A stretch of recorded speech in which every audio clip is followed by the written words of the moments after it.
All right, let's talk about Justin Herbert and some of his numbers. There's some really interesting stuff here, I think, with Herbert. Some guys, I look through the numbers and it's like, okay, there's some, small interesting thing here and there.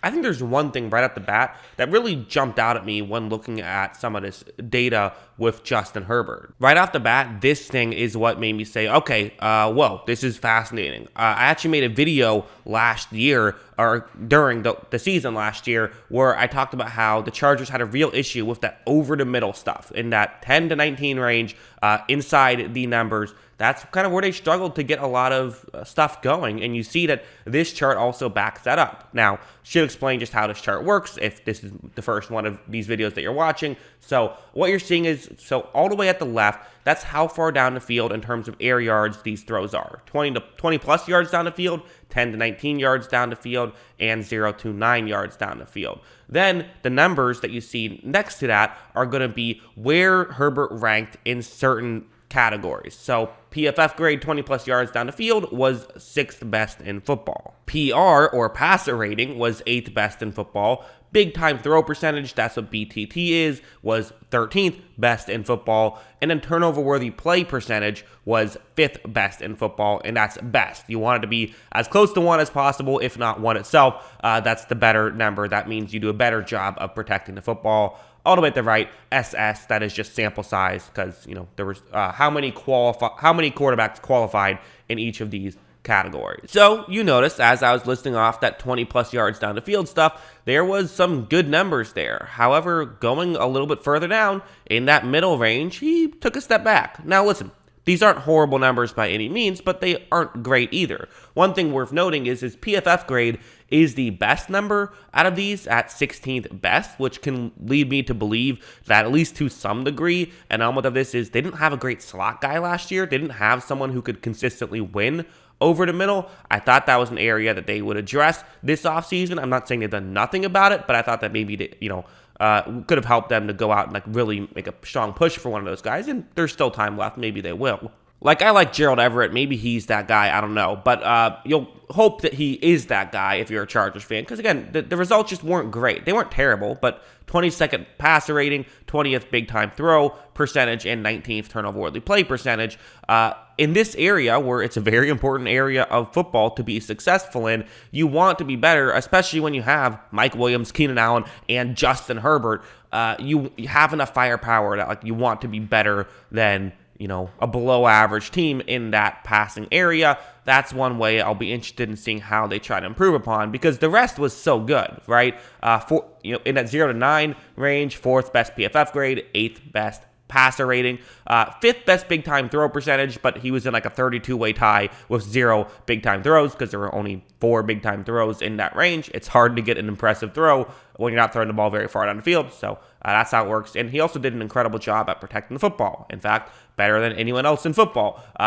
He was great at not putting the ball in harm's way on those shorter things, and this is 0 to 9, not counting behind the line of scrimmage plays, because those are very fluky. But yeah, that's really, I think, the main interesting thing is, hey, maybe if they can work on that 10 to 19 range, they could be really good. Meanwhile, his under pressure versus kept clean statistics, there's some interesting stuff here.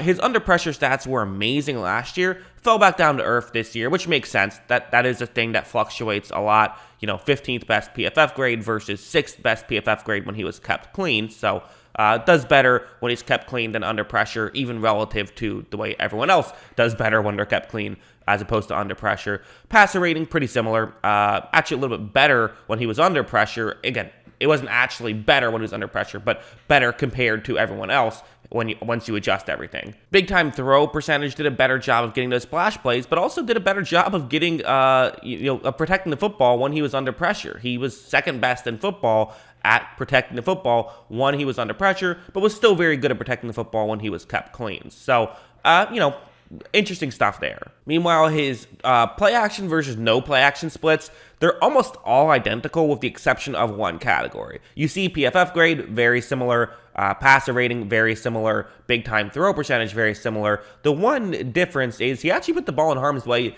a decent amount when he ran play action versus, he was, again, best in football at protecting the football when there was no play action, which is interesting to me because Herbert's numbers have been so good with turnover-worthy play percentage on pretty much every single category with the exception of that 10 to 19 range down the field.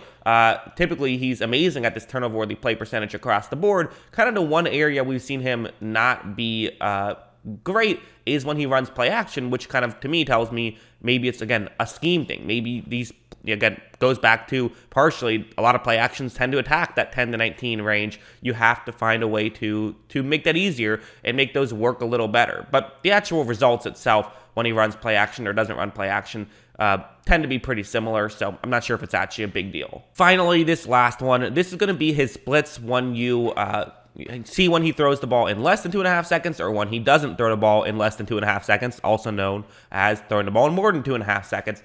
And what's interesting is that, so his PFF grade very similar. So again, PFF grade I think does a pretty good job at explaining if the quarterback, how high of a percentage do they make the right play. That's kind of the way I view that. The passer rating is a pretty significant jump though. Herbert is a little bit better at PFF grade there, but the team itself was significantly better when Herbert was holding onto the football for a decent amount of time, which does make some sense. He can, run around, throw up some plays to like a Mike Williams or a Keenan Allen, and you can just, the further you throw down the field, the higher your passer rating is going to be.